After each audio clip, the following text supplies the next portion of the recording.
Look at this plate. Look at Harrison. Look at Harrison. No.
Sick child's medicine just so he could buy alcohol.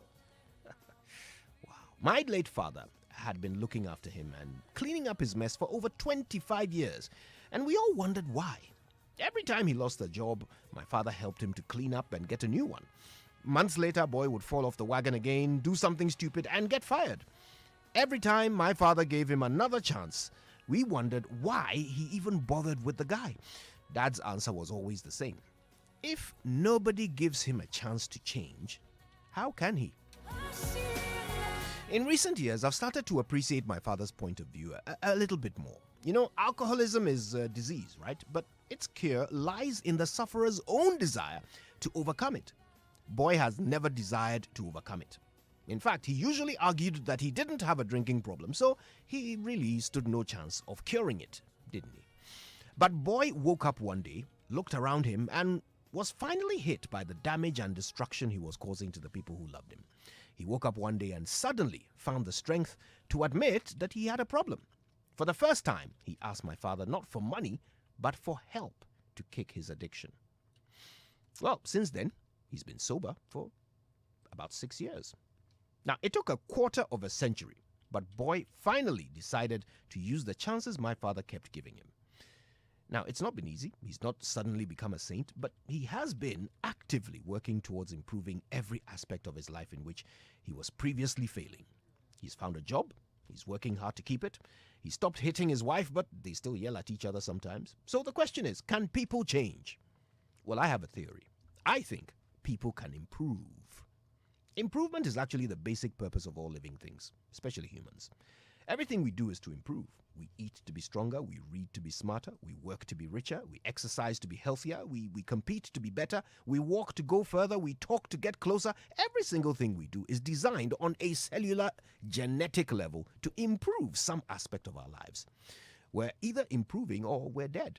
Even then, our hair continues to grow, but for a person to start improving the conditions of their lives, a few factors need to be present. One, they must admit their faults. Nobody can ever improve in life when they don't even know they have to. Two, they must want to change. The energy to do the right thing has to come from within. Nobody else can do it for you. People may want the best for you, but you will never get the best unless you want it for yourself. Three, they need a purpose for improvement. You know, once a person decides that they want to be better, they must have a reason for maintaining that resolve.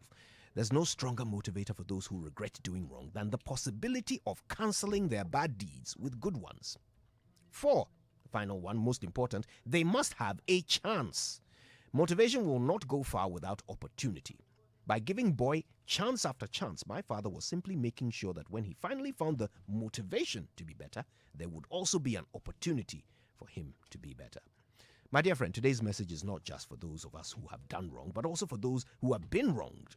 When the Bible and the Quran tell us to forgive, it's not just for our own benefit so we can have a clear conscience. It's also God's way of giving sinners a path back to redemption. In order to keep that path open, all you have to do is give them another chance. So some say the people who have let you down will never change, but I guarantee you that they can improve. All they need are two things, the resolve and the chance. The resolve must come from them, but the chance must come from you. My name is Kojo Yankson, and today I've resolved that as long as you give me the chance, I will keep improving. Good morning, Ghana. FM on Facebook live stream and over 30 affiliates across Ghana's 16 regions, including Max FM Takrade. Go digital on Spotify and the myjoyonline.com app. Coming up. Any SIM that has not been fully registered by the end of August will be barred from receiving certain. Also this morning, civil society organizations in Ghana prepare to paint the capital city red and picket the Auditor General's office to pile pressure on him to exercise his powers of surcharge and disallowance. Monday, we are going to picket. For us, it's just a starting point. Who is invited? Everybody is invited. Because you see, it's our taxpayers' money. We'll hear from Director General of the Internal Audit Agency, who is appealing to the CSOs to call off their plan. In business, IMF appoints new mission chief to lead negotiations with Ghana for an economic program as formal negotiations are expected to commence by the end of this month. Details on the Joy Business Report. Also, Ghana Tertiary Education Commission allays fears of individuals with certificates from university programs which accreditation have expired. I must say that the law gives GTech the power to determine the effective date of an accreditation. There should not be any fear or there should not be any mood of panic. And on the international front, there's heavy security in Kenyan capital Nairobi as the country's Supreme Court prepares to declare judgment in the dispute over results of the recently held presidential election. These and more here on the news at 6 with me, Bernice Abu-Baidoo Lansah. Thanks for choosing us. Joy News, independent, fearless and credible. Thanks for your company. The details now. If you're one of those whose SIM card is still not registered, then you're likely to have your calls blocked by the National Communications Authority, NCA, from today. This was contained in a letter signed by the Director General, Joe Anoche. According to the letter, a raft of punitive actions, including blocking of calls, will be enforced. There's more in this News Desk report.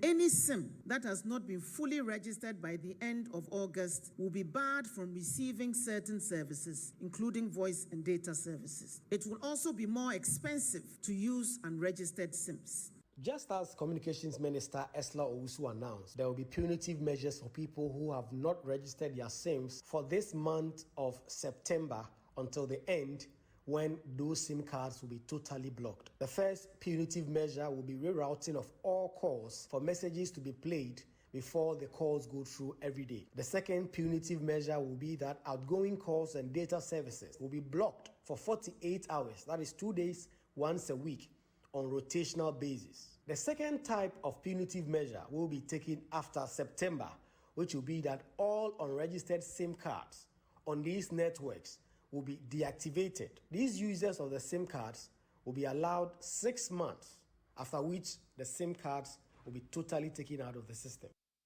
That was a News Desk report. Now, this morning, Citizen Coalition, made up of civil society organizations in the country, is preparing to paint the capital city red and picket the Auditor General's office. The protest, dubbed Red Monday, is to pile pressure on Johnson Ekuamwa Isiedu, the Auditor General, to exercise his powers of surcharge and disallowance. The CSOs accuse him of blatantly refusing to use such powers since 2019, even after appeals and petitions by sections of the society. Kojo Pumpuni Asante is Director of Advocacy and Policy Engagement at CDD Ghana, and he speaks for the Citizens Coalition. The system, for me, the PFM, or the powers of the Auditor General, if we were even implementing 50%, it will create a certain deterrent effect within the system, sanitize the system. At the moment, both the Auditor General and all of the institutions, even the Finance Ministry, have basically ceded all their powers, and this thing is going on. So anyway, as we say, Monday, we are going to picket. For us, it's just a starting point. Who is invited? Everybody is invited. We are trying to negotiate with the police to meet behind the Holy Spirit Cathedral office where O'Reilly used to be. That's where we'll gather, and we'll head, out to the ministries. Because you see, it's our taxpayers' money. Kojo Pumpuni Asante is Director of Advocacy and Policy Engagement at CDD Ghana. He speaks for the Citizens Coalition. He was speaking there on Newsfile. Well, Director General of the Internal Audit Agency, Dr. Eric Odrosai, is appealing to the CSOs to call off their plan to picket today. Here's why. What I think the Auditor General did not do is to give an update on the progress made towards implementing the previous recommendations, because we have made some recoveries. And you see, when you are making such recoveries and you are making modest gains, people must know. On his report on the management and utilization of common fund, for instance, the irregularities has reduced by 14%. As at 31st July 2022, we have been able to follow through to implement 2,766 audit recommendations, and we have saved the country 665 million cedis. Director General of the Internal Audit Agency, Dr. Eric Odrosai there.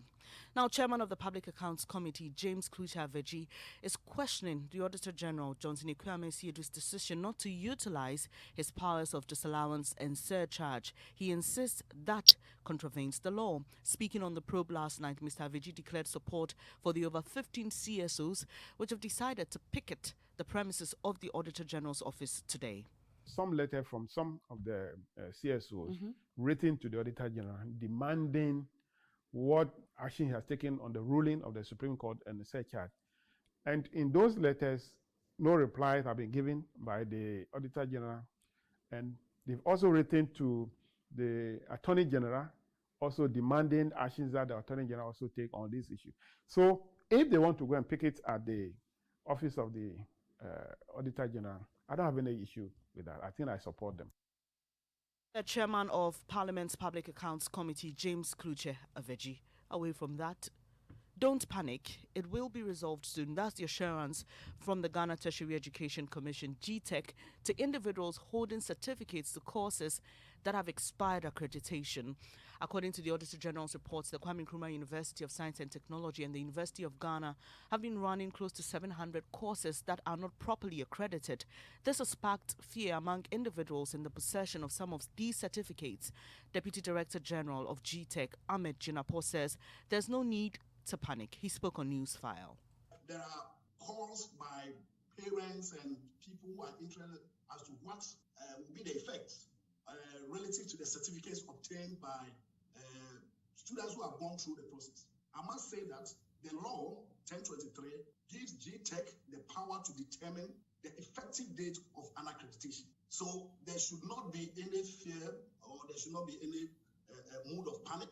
All what we are interested in is that the infrastructure that was used by the institutions to deliver those programs and to award those certificates were fit for purpose, and they can't be accredited as such. So I don't think there's any need for anybody to be panicking that I've received a certificate that is deemed unaccredited. Ahmed Jinapo is Deputy Director General with GTEC. President Akufo-Addo's open endorsement of his Director of Communications at the Presidency, Eugene Ahin, for the Ewutu Senior West seat smacks of lawlessness. That's according to senior lecturer at the University of Ghana, Professor Ransford Jampo. During his tour of the Central Region over the weekend, the President urged the chiefs there to support Mr. Ahin. One of your very own, the Director of Communications at the Presidency, Mr. Eugene Ahin. It is public knowledge that he has intentions of contesting in 2024 if he is successful in the MPP parliamentary primaries. And I'm confident that he will do an excellent job as Member of Parliament for you. And I appeal to all of you to support him if and when that time comes.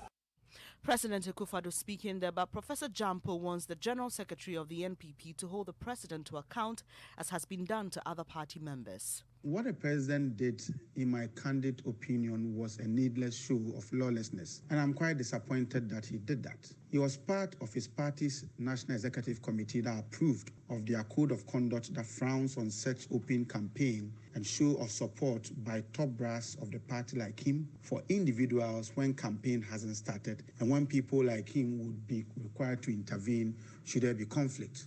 I expect those who recently held people before them for similar infractions to act now, since no one is expected to be above any law. Professor Ransford Jampo is senior lecturer at the University of Ghana.